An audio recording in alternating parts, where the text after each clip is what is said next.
So hello everyone, this is Gaurav bhaiya. तो guys आज के इस वीडियो के अंदर मैं आपका इंग्लिश का जो चैप्टर नंबर 2 है ना, जिसका नाम है द पोट मेकर। तो आज के इस वीडियो के अंदर मैं आपका ये जो चैप्टर है ना, इतना सिंपल और इतना इजी और इतना क्रिएटिव तरीके से कराने वाला हूं ना, मैं आपको गारंटी दे रहा हूं इस वीडियो के बाद तुम्हें ना इस चैप्टर की कोई और वीडियो देखने की जरूरत नहीं है। तो चलो चैप्टर को शुरू करते हैं। तो आज मैं तुम्हें ना नागालैंड की एक बहुत ही प्यारी सी और थोड़ी सी ना इमोशनल कहानी सुनाऊंगा। यस, तुम है ना लास्ट में थोड़े से इमोशनल होने वाले हो। तो ये जो कहानी है जिसका नाम है द पोट मेकर, इसे लिखा है हमारी बहुत ही फेमस राइटर टेम्सुला ओ ने। ये नागालैंड की ना बहुत ही फेमस राइटर है। इनको ना पद्मश्री और साहित्य अकेडमी अवार्ड भी मिला हुआ है। तो हमारी कहानी शुरू होती है एक छोटी सी बच्ची से जिसका नाम है सेंटिला, जिसका बचपन से ना एक ही सपना था कि वो अपनी मम्मी की तरह एक कुम्हार बने, यानी कि पोट मेकर बने। पोट मेकर का मतलब क्या होता है? जो मटके बनाता है ना, उसे क्या बोलते हैं? Pot maker. इंग्लिश में पोट मेकर बोलते हैं, नॉर्मल भाषा में आपको पता है क्या बोलते हैं? कुम्हार बोलते हैं। तो जो सेंटिला है ना, वो हमेशा से चाहती थी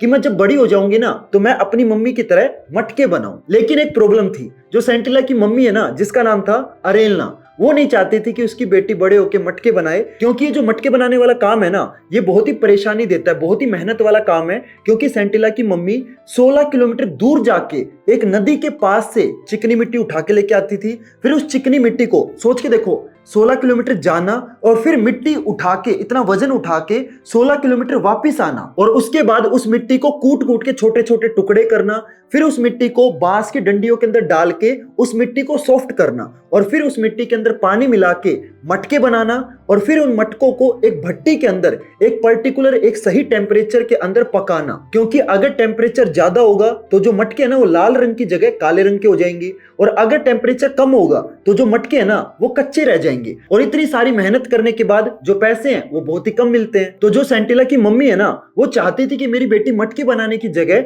कपड़े का धागा बनाए, यानी कि वीविंग करे। अब मैं आपको बताता हूँ, देखो जैसे मैंने ये शर्ट पहनी हुई है, तो ये जो शर्ट है किससे बनी है? ये धागों से बनी है। तो जो धागे बनाने वाला जो काम है ना, इसे क्या बोलते हैं?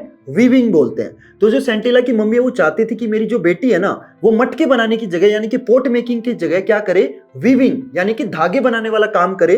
क्योंकि धागे बनाने वाले काम में पैसे ज्यादा मिलते हैं, एक दूसरी जगह नहीं जाना पड़ता, घर के अंदर बैठ के, बिल्कुल छांव के अंदर बैठ के काम करा जा सकता है। और जो मटके है ना, वो कई बार टूट भी जाते थे, सही से बनते भी नहीं थे, और बहुत ज्यादा टेंशन वाला काम है। तो वो चाहती थी कि मेरी जो बेटी है ना, वो धागे बनाने वाला काम करे, क्योंकि उसमें पैसे ज्यादा मिलते हैं, और वो जो काम है ना, वो कम टेंशन वाला और कम मेहनत वाला काम है। और फिर सेंटिला ने पता क्या करा? जब उसकी मम्मी पापा खेतों में चले जाते थे काम करने, तो पीछे से सेंटिला ना गांव में और जो कुम्हार है और जो मटके बनाते हैं उनके पास जाती, और उनके पास जाके ना बैठ जाती और देखती रहती कि ये जो मटके ये कैसे बनते हैं, ये हाथ कैसे घुमाते हैं। स्पैचुला क्या होता है? जो चम्मच होती है ना, जिससे मटके को शेप दी जाती है, उसे स्पैचुला बोलते हैं। इस स्पैचुला को वो कैसे पकड़ते हैं, मिट्टी के अंदर पानी कितना डालना है, और जब मटका बन जाता है तो उसे किस टेम्परेचर के ऊपर पकाते हैं। और ये सारी चीजें ना सेंटिला नोटिस करती थी, और जो कुम्हार है ना, वो देखते रहते थे कि एक छोटी सी बच्ची कितनी बारीकी से सारी चीजों को नोटिस कर रही है। लेकिन जो कुम्हार है वो सेंटिला को देख के मुस्कुराते रहते थे, और सोचते थे कि एक छोटी सी बच्ची आखिर कितना ही कर लेगी, मतलब ये एक दिन आएगी, 2 दिन आएगी, तीसरे दिन सारी चीजें भूल जाएगी। लेकिन जो सेंटिला ना, वो रुकी नहीं। सेंटिला ना बहुत ज्यादा डेडिकेटेड थी। सेंटिला ना रोज उस कुम्हार के पास जाती, रोज वहां पे बैठती, सारी चीजों को ना बहुत अच्छे से नोटिस करती, और पूरे प्रोसेस को ना उसने याद कर लिया। लेकिन अब आता है कहानी में थोड़ा सा ट्विस्ट।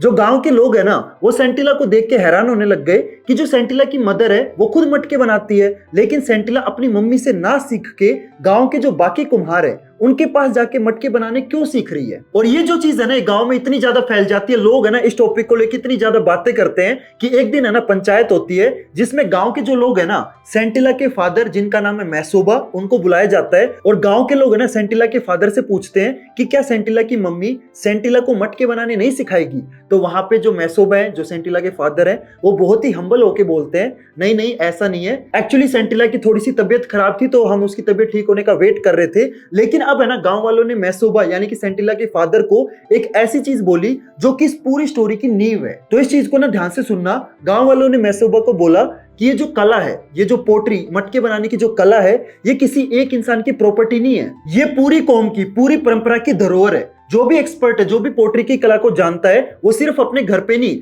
बल्कि जो भी सीखना चाहे उसे भी सिखाए। ये हम सबका फर्ज है। ये जो लाइन है ना, ये एग्जाम पॉइंट ऑफ व्यू से बहुत ज्यादा इंपॉर्टेंट है, तो इसको याद रखना। और फिर मैसोवा अपने घर आते हैं और अपनी वाइफ अरेलना को समझाते हैं कि वो अपनी बेटी सेंटिला को मटके बनाना सिखाए।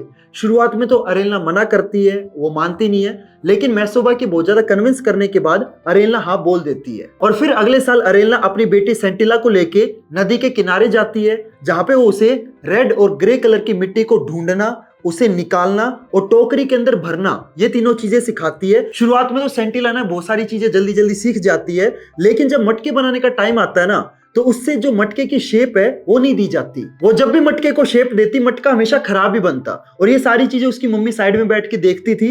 और जब सेंटिला बिल्कुल परेशान हो गई, उसने बिल्कुल अपना माथा पकड़ लिया कि मेरे से तो मटका बनेगा ही नहीं, तब उसकी मम्मी आके बहुत ही आसानी से एक बहुत ही प्यारा सा मटका बना देती है। और ये सारे सेशन 1 साल तक चले। सेंटिला से 1 साल में एक भी मटका अच्छे से नहीं बना। और ये सारी चीजें देख के सेंटिला बहुत ज्यादा फ्रस्ट्रेट हो गई, बहुत ज्यादा डिमोटिवेटेड हो गई। और एक टाइम तो ऐसा आया, उसको ये लगा कि शायद मैं कभी मटका अच्छे से बना ही नहीं पाऊंगी। लेकिन हमारी कहानी यहाँ पे खत्म नहीं हुई। यहाँ पे एंट्री होती है ओनुला की, हमारी कहानी का एक नया कैरेक्टर। पूरे गांव में ना एक परंपरा थी कि जब भी लड़की बड़ी होती है ना, जब वो टीन एज में आ जाती है, तो वो सारी टीन एज वाली जो लड़कियां हैं वो इकट्ठा होके एक डॉर्मेट्री में जाती है। डॉर्मेट्री क्या होता है भैया? डॉर्मेट्री इज बेसिकली कुछ नहीं, एक छोटा सा स्कूल टाइप होता है, जहां पे ना एक मिडिल एज की लेडी रहती है, जो टीनेज लड़कियों को थोड़ा सा नॉलेज देती है हमारे समाज के बारे में, थोड़ा सा उनको समझाती है कि हमारा जो समाज है उसके अंदर लड़कियों को किस तरीके से रहना चाहिए। क्योंकि टीनेज के अंदर लड़कियों की बॉडी में काफी चेंजेस होते हैं, तो बेसिकली जो गर्ल्स टॉक होती है ना, वो लेडी उन लड़कियों को ये चीजें सिखाती है कि आपको दुनिया में किस तरीके से रहना है। क्योंकि आप लड़की हो तो आपको काफी चीजों का ना थोड़ा ध्यान रखना पड़ेगा कि कैसे उठना है, कैसे बैठना है, ये सारी चीजें सिखाती है। और उस डॉर्मेट्री की जो हेड थी ना, उसका नाम था ओनुला। ओनुला का जो सिंपल मीनिंग होता है, उसे बोलते हैं आंटी। मतलब उनकी भाषा में ओनुला बोलते हैं, लेकिन सिंपल भाषा में उसको आंटी बोलते हैं। तो वो जो सारी लड़कियां हैं ना, उनको क्या बोलते थे? ओनुला, जिसका मतलब क्या होता है? आंटी। तो जो ओनुला थी ना, वो मिडिल एज विडो थी। मिडिल एज का मतलब क्या होता है? जिसकी एज 40 से 50 साल के बीच में होती है ना, उसे क्या बोलते हैं? मिडिल एज बोलते हैं। और विडो का मतलब होता है जिसका हस्बैंड एक्सपायर हो जाए, उसे क्या बोलते हैं? विडो बोलते हैं। तो जो ओनुला थी ना, वो मिडिल एज विडो थी। और जो ओनुला थी ना, वो दिल की बहुत ही साफ लेडी थी, मतलब बहुत ज्यादा काइंड हार्टेड थी। उसको ना लोगों की मदद करने में बहुत अच्छा लगता था। और एक रात क्या हुआ, गांव की जितनी भी टीनेज लड़कियां थी ना, जिसमें से एक सेंटिला भी थी, वो सारी लड़कियां ग्रुप बना के डॉर्मेट्री के अंदर आती है। और जो ओनुला थी ना, उसने देखा कि जो सेंटिला है वो बहुत ज्यादा परेशान है। हालांकि जो ओनुला है ना, वो सेंटिला की प्रॉब्लम के बारे में जानती थी कि जो सेंटिला है ना, 1 साल से मेहनत कर रही है, 1 साल से मटका बनाने का ट्राई कर रही है, और इतनी मेहनत करने के बाद भी सेंटिला से एक भी मटका अच्छे से बन ही नहीं रहा है। और फिर सेंटिला को प्रॉब्लम में देख के ओनुला ने ठान लिया कि अब मैं सेंटिला की मदद करूंगी। और फिर एक शाम क्या हुआ, गांव की जितनी भी लड़कियां थी ना, सारी लड़कियां एक म्यूजिक प्रोग्राम देखने चली जाती है, और डॉर्मेट्री के अंदर सेंटिला अकेली रह जाती है। और वहां पे ओनुला नोटिस करती है कि जो सेंटिला है ना, उसने मिट्टी उठा रखी है और एक स्पैचुला उठा रखा है, और वो मटका बनाने का ट्राई कर रही है। हालांकि बहुत बार ट्राई करने के बाद भी जो मटके की सही शेप थी ना, वो उससे बनी नहीं। और फिर सेंटिला बहुत ज्यादा परेशान हो जाती है, और उसके हाथ में जो मिट्टी थी ना, उस मिट्टी को वो जमीन पे ऐसे गुस्से में गिराती है। और ये सारी चीजें साइड में ओनुला खड़ी होकर देख रही होती है। और फिर ओनुला सेंटिला के पास आती है, उसे कहती है कि बेटा तुम चिंता मत करो, मैं तुम्हें सिखाऊंगी कि एक सही मटका कैसे बनाते हैं। और फिर ओनुला ने उसी मिट्टी को उठाया और उस मिट्टी से एक बहुत ही प्यारा सा मटका बना के सेंटिला को दिखाया। और ये सेंटिला साइड में बैठ के देख रही होती है। और फिर ओनुला सेंटिला को बोलती है कि बेटा अब तुम ट्राई करो। और इस बार है ना, सेंटिला के अंदर एक अलग ही लेवल का कॉन्फिडेंस था, वो बिल्कुल भी नहीं घबराई। सेंटिला ने फिर से एक नई मिट्टी उठाई और फिर से है ना एक नया मटका बनाने का ट्राई करा। हालांकि जो मटका है ना, वो बेस्ट तो नहीं बना, लेकिन पिछले 1 साल के कंपैरिजन में उसका ये अब तक का सबसे बेस्ट मटका था। और इससे उसका जो कॉन्फिडेंस था ना, वो बहुत ज्यादा बूस्टअप हो गया। उसके मन में जो डर था कि मैं शायद कभी मटका बना ही नहीं पाऊंगी, वो जो डर था ना, वो उसका उसी टाइम खत्म हो गया। और फिर ओनुला ने सेंटिला को छोटी सी एडवाइस दी कि बेटा जब तुम अगली बार अपनी माँ के साथ काम करो ना, तो अपनी माँ के हाथों की मूवमेंट को नोटिस करना, उनको ध्यान से देखना कि तुम्हारी माँ हाथों को कैसे मूव करती है। और खासकर तब जरूर देखना जब तुम्हारी माँ मटके के मुंह को बनाती हो। और ये एडवाइस सेंटिला ने बहुत सीरियसली ली। और जब भी वो अपनी माँ के साथ काम करती ना, तो वो अपनी माँ के हाथों को अच्छे से नोटिस करती कि कैसे उसकी माँ मटके के मुंह को रेडी करते टाइम लेफ्ट हैंड से मटके को सॉफ्टली टच करती है, स्पैचुला को कैसे धीरे धीरे घुमाया जाता है, ये सारी चीजें वो नोटिस करती और ये सारी चीजें ना वो अच्छे से याद रखती। और फिर एक दिन आया, उस दिन है ना धूप बहुत ज्यादा थी और अरेला ना काम कर करके थक चुकी थी, क्योंकि धूप बहुत ज्यादा थी, उसका सर दर्द कर रहा था, उसकी कमर भी दर्द कर रही थी। फिर अरेला ने अपनी बेटी सेंटिला को बोला कि बेटा मैं थोड़ा सा थक गई हूँ, एक काम करो, मैंने अपना बैच रेडी कर लिया है, तुम भी बनाने का ट्राई करो, जितना बन पाए उतना बनाओ, ऐसा कोई प्रेशर नहीं है। और फिर वो ये बोल के अंदर चली गई। और फिर सेंटिला थोड़ी सी नर्वस भी होती है, थोड़ी सी एक्साइटेड भी होती है और उसे ऐसा लगता है कि आज तक मैंने जितनी चीजें सीखी हैं, अपनी माँ के हाथों को जितना नोटिस करा है, जितनी चीजें मैंने याद रखी हैं, सारी चीजें अप्लाई करने का टाइम आ चुका है। और फिर सेंटिला ने मिट्टी उठाई और अपना पहला मटका तैयार करा। और कमाल की बात यह है कि जो पहला मटका उसने बनाया ना वो बिल्कुल परफेक्ट बना। और फिर सेंटिला ने दूसरा मटका बनाया, फिर तीसरा मटका बनाया और ऐसे कर करके वो मटके बनाती चली गई। और फिर सेंटिला ने रुक के देखा और एक चीज नोटिस करी कि उसने मटकों की पूरी रो बना दी, जिसके अंदर एक मटका कम था अपनी माँ के बैच से, सिर्फ एक। और फिर थकी हुई सेंटिला अपनी माँ के पास जाती है, उनको खाने के लिए बुलाने के लिए। वो कई बार अपनी माँ को आवाज देती है, लेकिन उनकी माँ वापस कोई जवाब नहीं देती। वो नोटिस करती है कि उनकी माँ जमीन पे लेटी हुई है, लेकिन उनकी माँ को सांस नहीं आ रही। और ये देख के सेंटिला बहुत ज्यादा घबरा जाती है और वो जोर जोर से चिल्लाने लगती है गाँव के अंदर। और फिर वो अपने पापा मैसोबा को बुला के लाती है और फिर पता चलता है कि उसकी मम्मी अरेलना नहीं रही। मैंने आपको स्टार्टिंग में बोला था ना कि जो स्टोरी है वो थोड़ी सी इमोशनल स्टोरी है, और ये सुन के थोड़ा सा मैं भी इमोशनल हो गया कि जो दिन सेंटिला की लाइफ का सबसे बेस्ट दिन था, जिस दिन उसने सबसे पहले अपना बेस्ट मटका रेडी करा, उसी दिन उसकी जो मदर है, जो अरेलना है, वो मर जाती है। जिस दिन सेंटिला ने अपनी लाइफ की सबसे बेस्ट कामयाबी हासिल करी, वो देखने के लिए उसकी माँ ही नहीं है। तो सेंटिला के लिए जो कामयाबी है ना, इसका कोई मतलब नहीं है। और इस स्टोरी से ना मेरे को शाहरुख खान जो एक्टर है उनकी याद आ जाती है, क्योंकि जब वो बहुत ही कम एज के थे, जब वो स्टार नहीं बने थे, तब उनके मदर और फादर दोनों एक्सपायर हो जाते हैं। और वो जब पूरे इंडिया के सबसे बड़े स्टार बनते हैं, तो वो देखने के लिए, उनकी जो कामयाबी है वो देखने के लिए लोग तो आते हैं उनके घर के बाहर, लाखों लोग आते हैं, लाखों उनके फैंस हैं, लाखों उनके फॉलोवर हैं, लेकिन उनकी ये कामयाबी देखने के लिए उनके मम्मी पापा नहीं है। तो इसीलिए मैं आपको भी ये चीज बोलूंगा कि प्लीज जितना हो सके अपनी मम्मी पापा का ध्यान जरूर रखना, क्योंकि अगर वो नहीं रहेंगे ना, तो चाहे तुम्हारे कितने भी अच्छे नंबर आ जाए, तुम लाइफ में कितने भी कामयाब हो जाओ, सच बता रहा हूं, उसका कोई मतलब नहीं है। और फिर जब अरेलना की अर्थी निकली तो सेंटिला उसके पीछे भागी और उसने एक लाइन बोली जो कि इस चैप्टर की one of the most important line है, एग्जाम में कई बार पूछ ली जाती है, तो याद रखना। उसने कहा, माँ मैं नहीं चाहती थी कि ऐसा हो, बस ये हुनर आ गया मुझे, प्लीज मुझे माफ कर दो। इस लाइन का मतलब किसी को समझ नहीं आया कि सेंटिला क्या बोल रही है, सिर्फ ओनुला को समझ आया। जब काम से ओनुला घर वापस आ रही थी तो उसने नोटिस करा कि सेंटिला के घर का दरवाजा खुला हुआ है, और जब वो घर के अंदर जाती है तो वो देखती है कि वहां पे मटकों की दो रो थी, एक रो माँ की थी, दूसरी रो सेंटिला की थी। और ओनुला ने दोनों रो को काफी देर तक देखा, काफी देर तक नोटिस करा, लेकिन उसको दोनों के दोनों रो में कोई भी फर्क नहीं दिखा। दोनों के दोनों रो के जो मटके थे वो एग्जैक्टली सेम थे। ऐसा लग रहा था कि सारे मटके एक इंसान ने बनाए हो। और कहानी की आखिरी लाइन है, a new pot maker was born, जिसका मतलब है माँ भले ही चली गई, लेकिन माँ के हाथों का हुनर और उनका ट्रेडिशन सेंटिला के हाथों में वापस जिंदा हो गया। माँ का हाथ बेशक नहीं रहा, लेकिन माँ का हाथ सेंटिला के हाथों में वापस आ गया। ट्रेडिशन खत्म नहीं हुआ, ट्रेडिशन अगली जनरेशन के अंदर ट्रांसफर हो गया। इसीलिए गांव के बुजुर्गों ने कहा था कि ये कला किसी एक इंसान की प्रॉपर्टी नहीं है, बल्कि ये सबकी है। अब मैं आपको ना एग्जाम पॉइंट ऑफ व्यू से इस चैप्टर की कुछ इंपॉर्टेंट चीजें बता देता हूं, जो कि आपके पेपर के अंदर मतलब गारंटीड पूछी जाती हैं। पहले मैं आपको इंपॉर्टेंट चीजें बताऊंगा, उसके बाद है ना मैं आपको इस चैप्टर के जो कुछ इंपॉर्टेंट डिफिकल्ट वर्ड्स है ना वो भी मैं आपको बताऊंगा, क्योंकि वो भी पेपर के अंदर पूछ लिए जाते हैं। पहले मैं आपको इंपॉर्टेंट चीजें बता देता हूं। तो 3 चीजें आपको इस चैप्टर में हर हाल में याद रखनी है। पहली चीज है मालिएबल। मालिएबल का क्या मतलब होता है, किसी भी चीज की एक ऐसी प्रॉपर्टी जिससे वो चीज एक शेप से दूसरी शेप के अंदर कन्वर्ट हो सके। जैसे सोना है, सोने का आप झुमका बना सकते हो, नेकलेस बना सकते हो, कड़ा बना सकते हो, चेन बना सकते हो, तो सोना किसी भी शेप के अंदर कन्वर्ट हो सकता है। जैसे स्टील है, स्टील का ग्लास बना सकते हो, स्टील का पतीला बना सकते हो, स्टील का कोई भी बर्तन बना सकते हो, है ना। उसी सेम तरीके से जो आपकी मिट्टी है ना वो भी आपकी मालिएबल है, क्योंकि मिट्टी का भी आप कुछ भी बना सकते हो। मिट्टी की ईंट बना सकते हो, मिट्टी का मटका बना सकते हो, मिट्टी का ग्लास बना सकते हो, मिट्टी का कुछ भी बना सकते हो। तो मिट्टी भी तो आपकी एक शेप से दूसरी शेप के अंदर कन्वर्ट हो सकती है। इसका मतलब मिट्टी भी आपकी क्या है, मालिएबल है। तो मालिएबल वर्ड का मतलब पता चल गया। जब भी कोई चीज एक शेप से दूसरी शेप के अंदर कन्वर्ट हो सके ना, उसे क्या बोलते हैं, मालिएबल बोलते हैं। दूसरी चीज आती है जो कि बहुत इंपॉर्टेंट चीज है, जो कि आपको पता होनी चाहिए, दैट इज पोट मेकिंग, कि मटका आखिर बनता कैसे है। तो सबसे पहले क्या करा जाता है, 16 किलोमीटर दूर जाके नदी के किनारे से रेड और ग्रे कलर की जो क्ले है, जो चिकनी मिट्टी है ना, उसे लेके आया जाता है। अब चिकनी मिट्टी को इंग्लिश में क्या बोलते हैं, क्ले बोलते हैं, और नॉर्मल भाषा में क्या बोलते हैं, चिकनी मिट्टी बोलते हैं। ठीक है,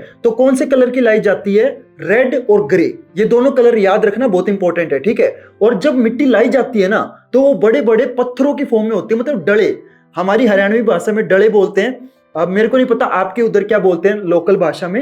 मतलब बेसिकली जब मिट्टी आती है ना, तो बड़े बड़े ऐसे पत्थरों की फॉर्म में आती है। ठीक है, अब एकदम से पत्थर से उसको मटका तो बना नहीं सकते, तो पहले क्या करी जाती है, पाउंडिंग।